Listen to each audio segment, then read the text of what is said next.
This channel does not promote any violent, harmful, or illegal activities. All content provided by this channel is meant for an educational purpose only. আসানসোলের গোবিন্দনগরে নির্বাচনী প্রচারে আসছেন রাজ্যের মুখ্যমন্ত্রী মমতা ব্যানার্জি।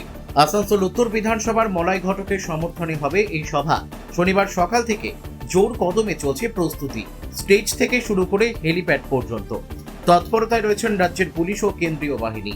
আগামীকাল দুপুরে আসবেন এমনটাই জানা যাচ্ছে। এখানকার মানুষ তো প্রচণ্ডভাবে উৎসাহিত আছে, তারা দিদিকে দেখতে আসবেন, দিদিকে শুনতে আসবেন, এবং আমরা যারা কর্মীরা আছি তারাও আমরা মনোবল আরও আমাদের বাড়বে যে আমাদের নেত্রী আমাদেরকে এসে বলে গেলেন, আমাদের কাছে এলেন, এটাই আমাদের মনোবলটাকে আরও বাড়াবে।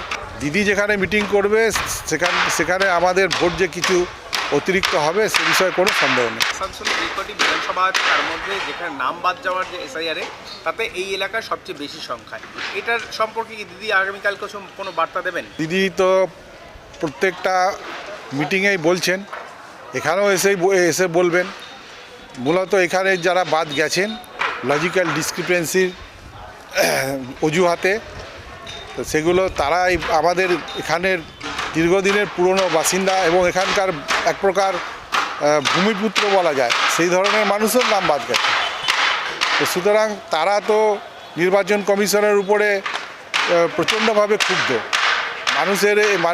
মানুষ বুঝতে পেরেছে যে দিদি অনেক চেষ্টা করেও প্রচুর নামকে এই বাদ দেওয়ার হাত থেকে বাঁচিয়েছেন, কিন্তু অনেক নাম তারপরেও কিন্তু বাদ চলে গেছে।